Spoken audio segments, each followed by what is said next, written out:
está ligado? Está. Já agora só dizer que originalmente a minha ideia não era ser eu a fazer esta apresentação. Nós tentámos trazer uma ou duas pessoas de fora para falar disto, mas não conseguimos, mas não quis deixar de fazer esta apresentação, que é sobre um tema que me tem envolvido muito. Fiz uma tese de mestrado que se relaciona grandemente com ele e desde então tenho-me interessado muito.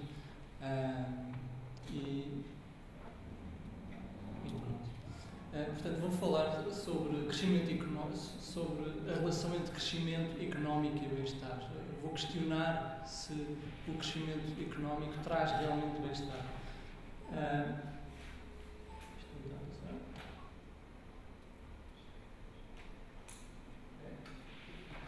Portanto, o crescimento económico, em particular no século XX, tornou-se a política pública mais prioritária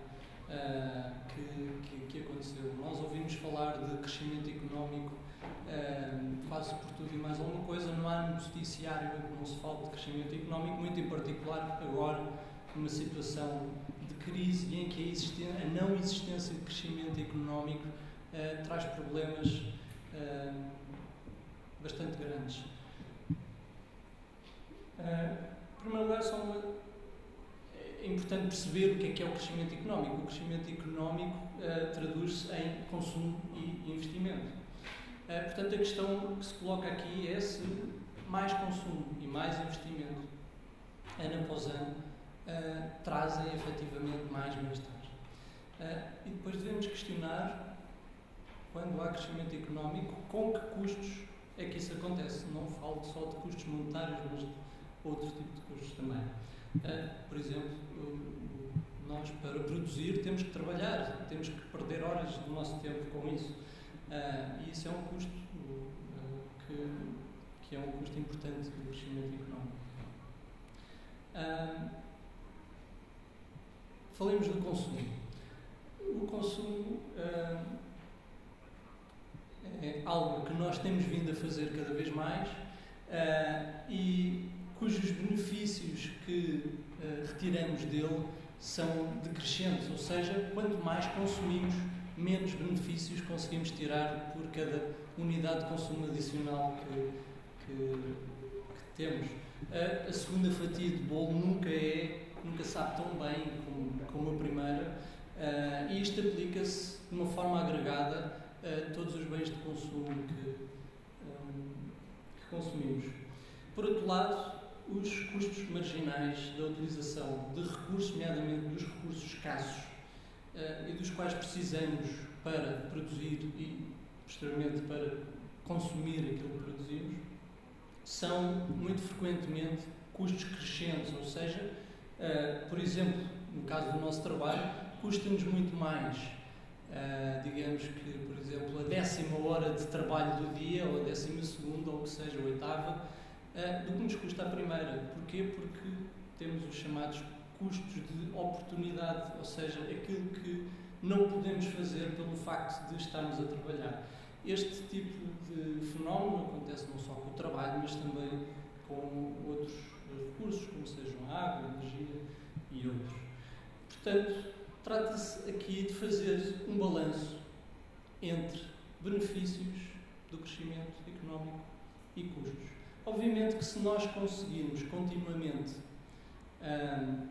produzir mais com menos, então aí o crescimento faz sentido, porque quer dizer que conseguimos consumir mais sem ter que nos esforçar tanto para isso.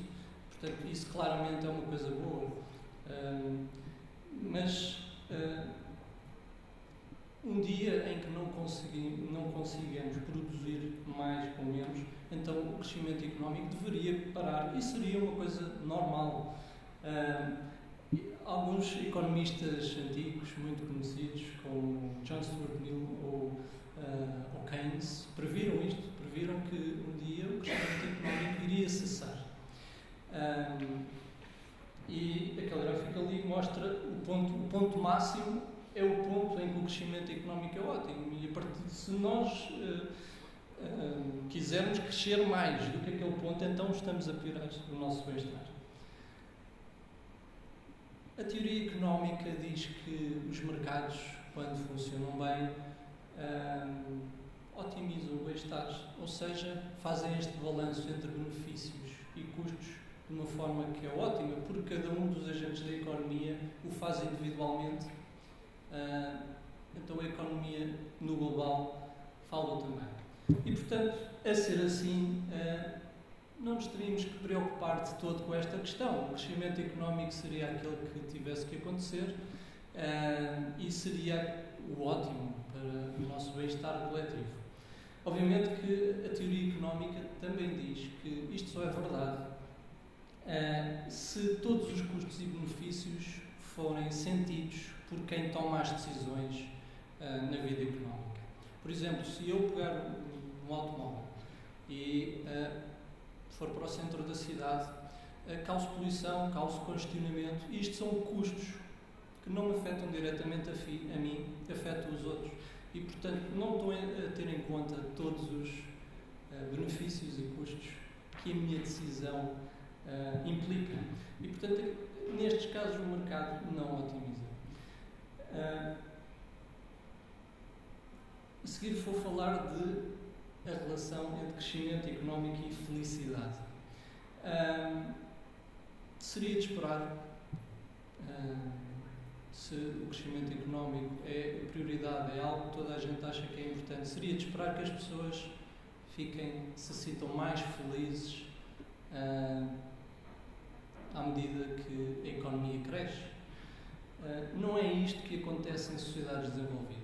Isto acontece em sociedades muito pobres, onde claramente há uma relação entre crescimento económico e felicidade, o bem-estar das pessoas, mas, por exemplo, estes dados que vêm aí, não sei se vê bem, referem-se à evolução da felicidade declarada das pessoas nos Estados Unidos nas décadas de 70 e 80, portanto, décadas em que claramente houve bastante crescimento económico.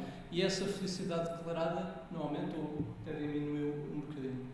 Portanto, isto é um dado que, à partida, parece um bocado estranho e que claramente questiona a nossa assunção de crescimento económico é uma coisa boa.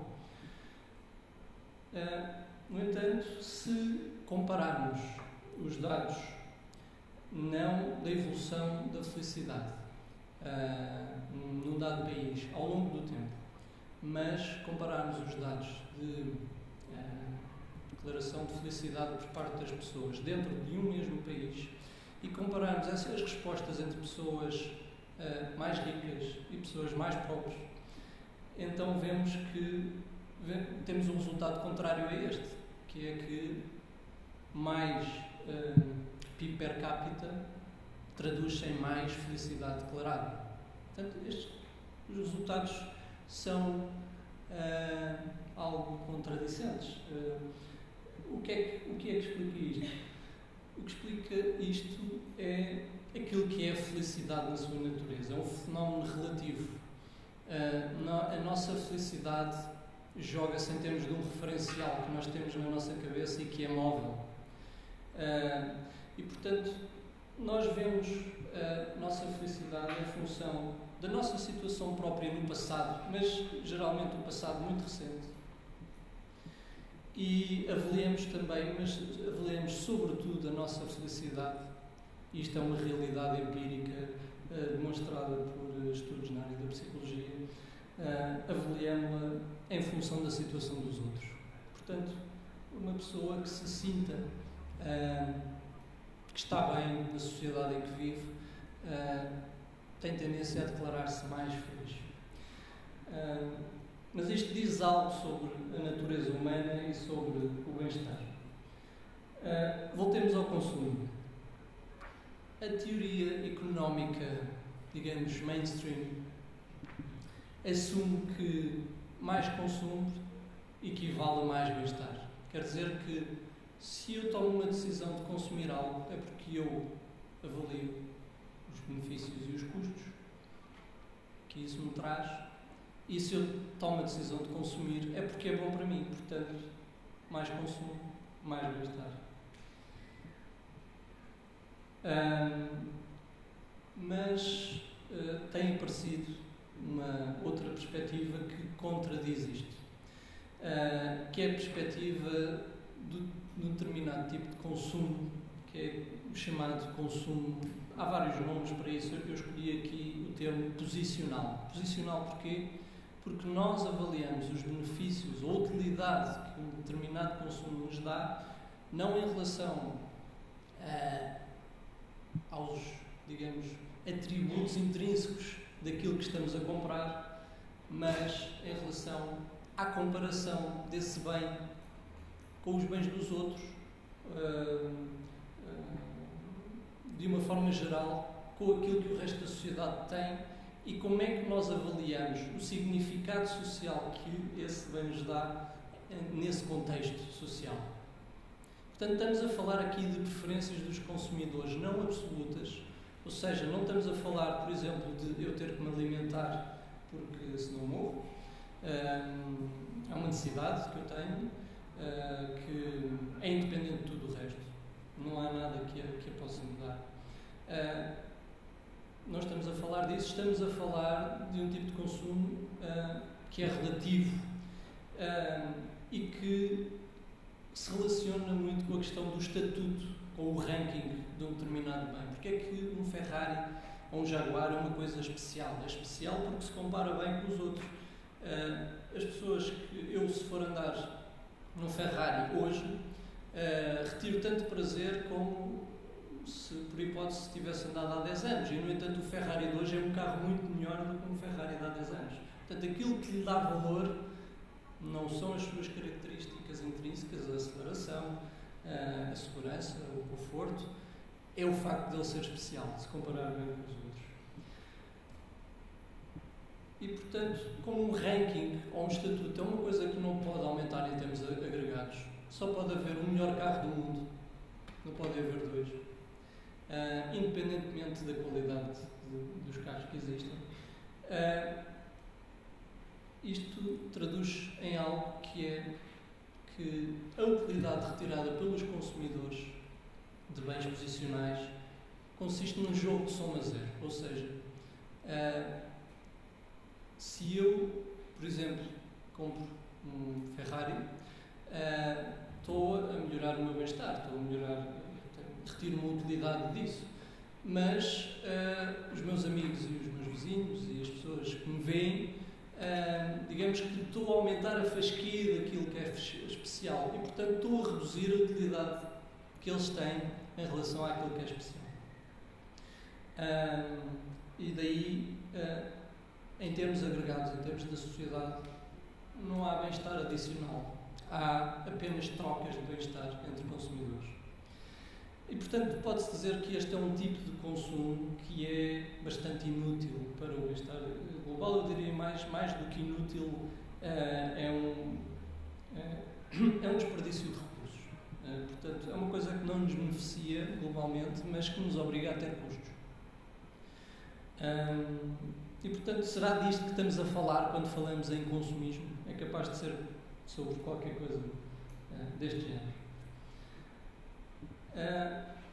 O facto que acontece é que este tipo de consumo, ou consumismo, aumenta à medida que as sociedades se tornam mais ricas. Porque quando uma sociedade muito pobre, as pessoas, já para quem conhece a pirâmide de Maslow diz isso, nós temos primeiro que suprir as nossas necessidades primárias, alimentação, segurança, etc. E só depois é que vamos para as outras. E, portanto, numa sociedade que enriquece, é uma sociedade onde o consumo posicional ou o consumismo acontece cada vez mais. Portanto, mais crescimento económico, mais consumismo. Penso que quase toda a gente está de acordo que é isto que tem acontecido. E, portanto, mais consumismo significa mais custos, mas zero benefícios. E, portanto, consolida-se em menos bem-estar.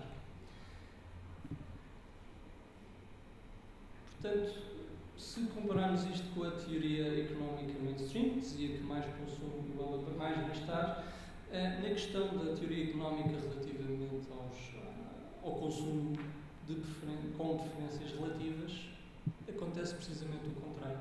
Mais consumo, menos bem-estar. Já agora só dizer um pormenor, a teoria, a chamada teoria económica do consumo das preferências relativas foi desenvolvida por um economista chamado Duesenberry em 49. Uns anos mais tarde, outro economista muito famoso, Milton Friedman, tornou-se a grande referência na teoria do consumo. Foi esta que vigorou. As razões que levaram a que isso acontecesse tiveram muito a ver com o facto de a ciência económica é uma ciência muito complexa e os economistas tinham necessidade de fazer simplificações. E isto aconteceu em particular numa altura em que a ciência económica se matematizou muito. Portanto, era preciso escrever em termos matemáticos aquilo que se dizia. E escrever a primeira coisa que está ali em termos matemáticos é muito mais fácil do que escrever a segunda. E, portanto, houve uma tendência geral para simplificar e daí a razão da visão de cima se ter tornado a visão mainstream. Portanto, relativamente ao consumo, claramente existem razões para acreditar que nem sempre mais consumo equivale a mais bem-estar. Portanto, nem sempre crescimento económico equivale a mais bem-estar. Outra área importante é a dos recursos naturais. A economia é um subsistema da nossa vida, em particular é um subsistema da biosfera. Na economia existem empresas, existem as famílias e os modelos económicos, mais ou menos todos macroeconómicos, partem deste modelo. As empresas dão bens e serviços às famílias e as famílias em troca dão trabalho e capital. Mas isto tudo é um subsistema do nosso mundo. Este gráfico refere-se à extração de materiais no mundo. Vemos que o crescimento está a ser exponencial e não há razões para já para acreditar no contrário, a não ser que os materiais esgotem, como é o caso do que está a acontecer, por exemplo, com o petróleo. Quais são as consequências disto? É que a Terra tem limites. Tem limites para aquilo que pode dar ao humano. Existe um conceito que é o conceito de biocapacidade, que se refere à capacidade de uma superfície terrestre, de uma determinada área terrestre, produzir materiais biológicos e absorver resíduos. Este conceito compara com a pegada ecológica, que é a quantidade de superfície necessária que um humano, um país ou o mundo inteiro necessita para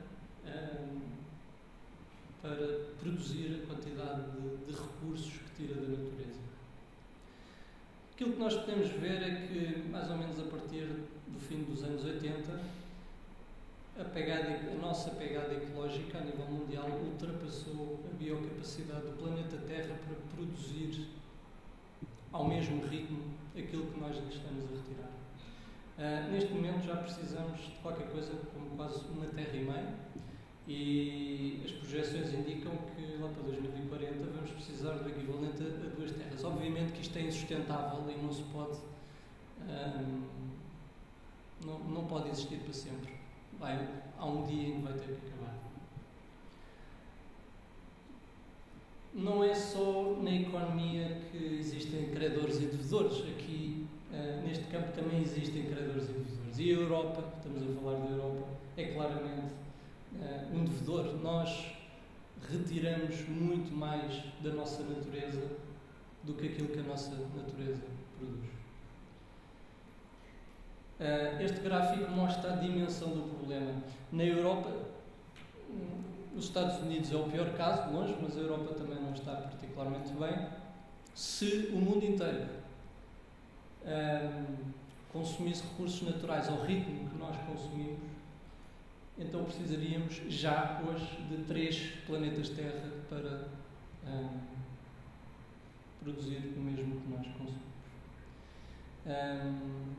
Se imaginarmos que daqui a algum tempo o resto do mundo vai querer consumir o mesmo que nós consumimos, facilmente percebemos que muito rapidamente isto vai deixar de ser possível.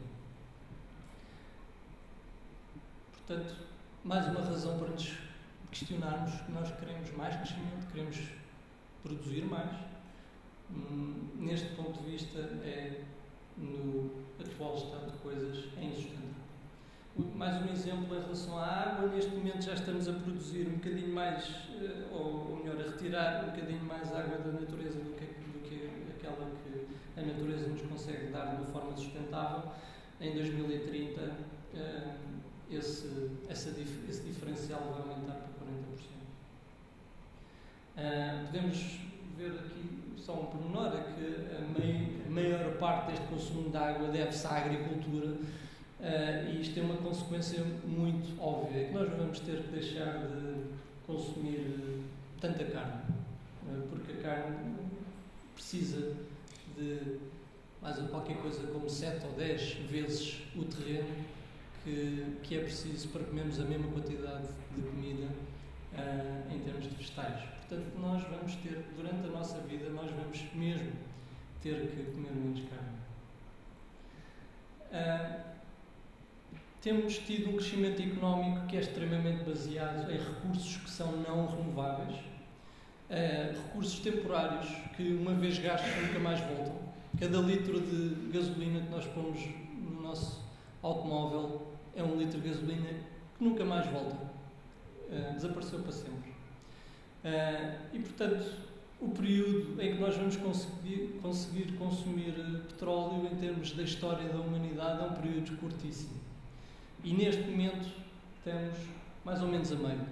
Quer dizer que a partir de agora vamos ter que começar também a consumir menos petróleo do que consumimos e a preços certamente muito mais elevados, porque os custos de produção são muito maiores e porque há muito mais procura. Outra questão que se coloca em relação à relação crescimento e bem-estar é, então, se falta metade do petróleo, como é que o vamos utilizar? Depois de utilizarmos, ele nunca mais voltará. Portanto, é muito importante pensar qual é a melhor maneira de gastar esse petróleo. E na sociedade que temos atualmente, a nível mundial, de facto, aquilo que acontece é que, por exemplo, o consumo de petróleo vai para carros potentes, em vez de ir, por exemplo, para crianças em países pouco desenvolvidos que precisam de ir para a escola. Portanto, também aqui na distribuição dos recursos, e se nós pensarmos na Europa e na questão do petróleo em particular, cada litro que nós consumimos na Europa é um litro que vai deixar de ser utilizado noutro sítio qualquer. A resposta aos problemas ambientais e dos recursos naturais, mais em geral, tem sido, ao nível mundial e em particular europeu, a Comissão Europeia tem falado muito nisto, é aquilo que se chama o decoupling, que é nós conseguirmos produzir o mesmo, mas gastando muito menos recursos. É óbvio que isto tem acontecido. Com a evolução da tecnologia tem havido algum decoupling, mas é muito insuficiente. Não chega. Ao ritmo que o mundo está a crescer e se está a desenvolver, este decoupling tem acontecido e que se espera que vá acontecer no futuro, não tem hipótese de atingir aquilo que vai ser preciso atingir. Neste gráfico podemos ver a evolução do PIB a nível mundial e em paralelo a evolução do consumo de combustíveis fósseis. E vemos que realmente há uma descida relativa, por exemplo, do petróleo, mas que é uma descida relativamente pequena face àquilo que nós vamos precisar. E, portanto, isto em relação ao ambiente e aos recursos naturais. Também aqui temos razões muito fortes para acreditar que, pelo menos partes significativas da nossa economia, do nosso crescimento económico, são coisas que não conduzem ao bem-estar, pelo menos no longo prazo. Uma outra questão relevante é, nós falamos sempre de crescimento económico e do desempenho do nosso país em termos de um indicador que é o PIB, Produto Interno Bruto. Devemos questionar-nos o que é que ele nos indica exatamente. Mais uma vez, o PIB é um indicador de consumo e de investimento. Mas se pensarmos em termos daquilo que é o bem-estar das pessoas, constatamos rapidamente que o PIB ignora muitas coisas. E que também que o PIB inclui coisas que não contribuem todo para o bem-estar, que são piores para o bem-estar. Posso dar um exemplo. Uma mãe que consiga ficar mais tempo com o filho em casa, pode-se considerar que é uma coisa boa, tem condições para isso, mas no entanto aquilo que entra para o PIB é a mãe que teve que começar a trabalhar mais cedo e teve que pôr o filho na creche. Também encontramos incongruências entre a relação entre PIB e bem-estar em outros aspectos, nos danos ambientais, nos chamados bens não mercado, que não são captados pelo PIB, na própria qualidade dos bens e serviços que evoluem ao longo do tempo, mas que não é captada pelo PIB. Não capta variações de dívida e também não capta, por exemplo, desastres humanos, materiais.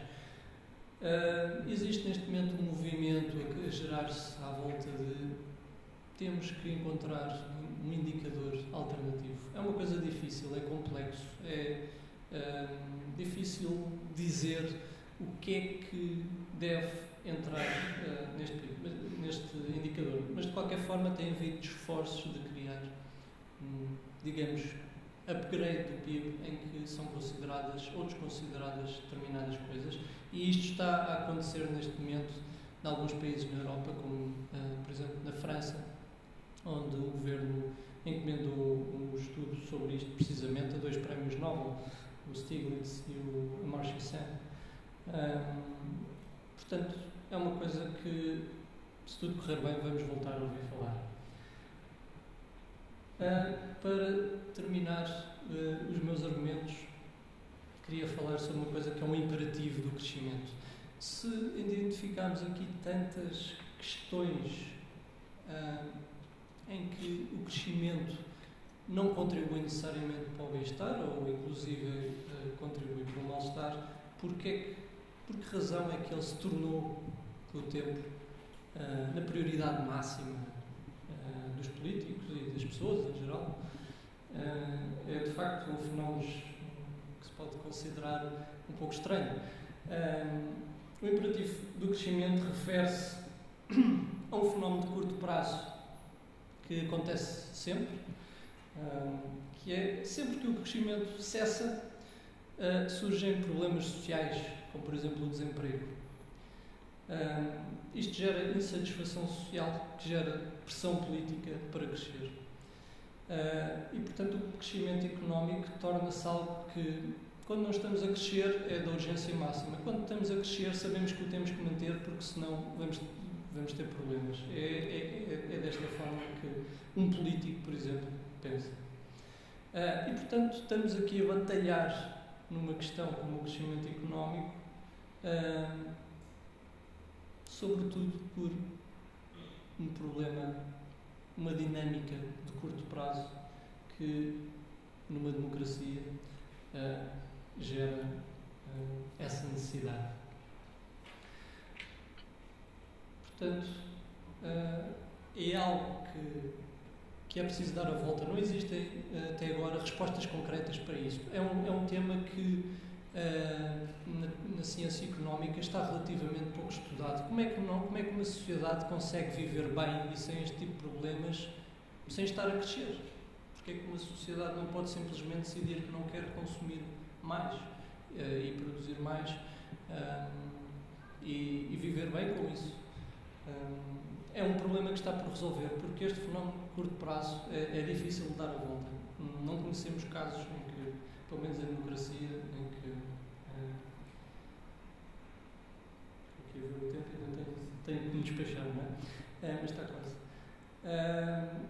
Portanto, os governos tomam políticas destinadas ao crescimento, estimulam a produção, estimulam o consumo privado. Os próprios Estados investem e consomem, e isso também contribui para o crescimento económico. Endividam-se. A política monetária é uma forma pode ser usada como uma forma de crescer no curto prazo, mas de uma forma totalmente insustentável. Isto tudo para quê? Para resolver, sobretudo, este problema de curto prazo. Estamos aqui a falar de sociedades desenvolvidas, obviamente não estamos a falar de sociedades pouco desenvolvidas. Este slide refere-se um pouco à perspectiva que temos em relação ao futuro do crescimento económico no espaço em que vivemos, que é a zona euro. Desde os anos 70 não temos parado de crescer cada vez menos e se a tendência continuar seria para o decrescimento que tenderíamos. Isto está a acontecer não por vontade própria, mas por diversos fatores, porque existem mercados emergentes que competem connosco, porque nos endividamos muito. Pode até vir a acontecer simplesmente por uma mudança de valores, as pessoas deixarem de dar tanta importância ao consumo e darem mais importância a outro tipo de coisas. A tecnologia e o conhecimento, que são algo que nos permite produzir mais com menos, têm tido ganhos marginais decrescentes, portanto, cada vez nos permitem crescer menos. E, portanto, é possível que na zona euro esta seja a tendência e que seja uma tendência até natural. A própria competição com os mercados emergentes, como já foi dito aqui hoje, refere-se a uma coisa boa, que é regiões muito pobres estarem a desenvolver cada vez mais e, portanto, a competirem connosco, a deixarem de produzir coisas tão baratas para nós. Portanto, não crescer neste contexto até pode ser uma coisa boa. Lidar com este desafio, lidar com esta questão pode ou já está a ser o nosso próximo desafio. Portanto, este slide era para resumir as minhas ideias principais. Existem diversas componentes que nos fazem pensar que crescimento económico, a relação de crescimento económico e bem-estar pode não ser assim tão evidente. O crescimento a existir deveria ser algo sustentável e fixado na busca do bem-estar, sempre olhando para o longo prazo. É necessário encontrar algum mecanismo, que provavelmente tem que ser um mecanismo internacional, não será algo que um país possa fazer sozinho, que permita que se consiga crescer sem os problemas sociais que isso gera. E uma última nota em relação a Portugal. Obviamente que é difícil pensar o contrário, é difícil não pensar que nós precisamos de crescer, porque neste momento, se não crescermos, vamos ter menos acesso a coisas que temos valor, como seja a educação, a saúde. Alguns de nós para o desemprego, etc. Portanto, é impossível não pensar que precisamos crescer. Neste momento precisamos. Mas, pelo menos, devemos pensar que tem que ser um crescimento inteligente e que seja posicionado nesta economia do bem-estar e, de uma forma mais geral, na prosperidade humana. Muito obrigado.